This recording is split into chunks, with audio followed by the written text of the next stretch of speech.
and thank you so much for joining me today. Today I just very short, review your show as soon as possible following the performance of that show, while it's still fresh in your head. Now most magicians will tell you, videotape, it's so easy to do these days. You take your phone, you mount your phone, you run your phone. Well, I don't know about you, but my phone runs out of battery juice. It just dies on me. And then I got this huge, because I generally do an hour, 45 minutes to an hour, so I get this huge block of video on there, and it's very, very hard to do anything with. So I did use cameras at one point. I set up a camera. But you know what? Today I go in, I do preschools, and you're not supposed to be photographing them. They're children. I do elementary schools. You're not supposed to be photographing them. I do retirement centers. I find it takes me a good 30 to 60 minutes to set up, to test my sound. I don't videotape. That's why you haven't seen performance videos from me. I don't do a lot of videotaping of my show. However, I keep very detailed notes. And I come back after a show, every single show, and I go through and I evaluate what worked, what didn't work, what ad-lib lines can I put into my script. I very carefully evaluate those shows. Now, I would give you this criteria to think about as you're evaluating your show. What happened? How did it work? Did it work for me? Did it not work? Ask yourself 3 questions. Number 1, did you enjoy performing that effect? Did you enjoy performing it? Because if the answer is no, get it out of your show. Number 2, did the audience enjoy watching that effect?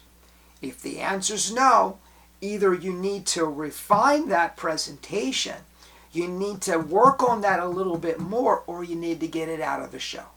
You must enjoy it. They must enjoy it. Number 3. Remember I said I'll give you 3 criteria. Number 3. Was the effect magical? We're magicians. I hear people say all the time, oh, I'm funny. You ought to be funny.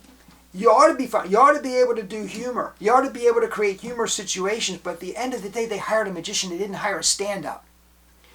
When you do a magic show, people should be astounded. They should be filled with wonder. And if the effect isn't creating wonder, it might get laughs. It should get laughs. I hope it get laughs. But if it didn't create wonder, get it out of the show and put something in that will. So was the effect magical? Did it create wonder? Keep careful records. By the way, I do a ton of repeat bookings, a ton of them. And the expectation is, now I've heard really good pros say, oh, I have a refined show. It's high art, and I go in and I do the same show and they love it. Well, the expectation is, and I'm a local performer. I'm not a cruise ship performer. I'm not a national performer. I'm a local guy. A lot of the national guys do the same show over and over and over again. That's fine. I'm a local guy. I come back and I do the same elementary school this year, next year, sometimes twice a year. They want a different program every time. It's hard to do that. I have a couple of clients that have me back 6 times a year. And the expectation is that all 6 times will be different. Not only 6 times over the course of a year, but 6 times over the course of 5 years, 10 years. It'll be different. It's a lot of work. What can I tell you? It's a lot of work.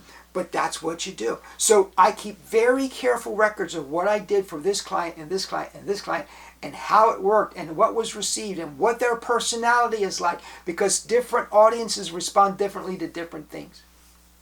So review your show as soon as possible. And keep careful notes. Thank you so much for joining me. Please comment down below. Please subscribe. I love your comments. Have a great day. I will see you next time.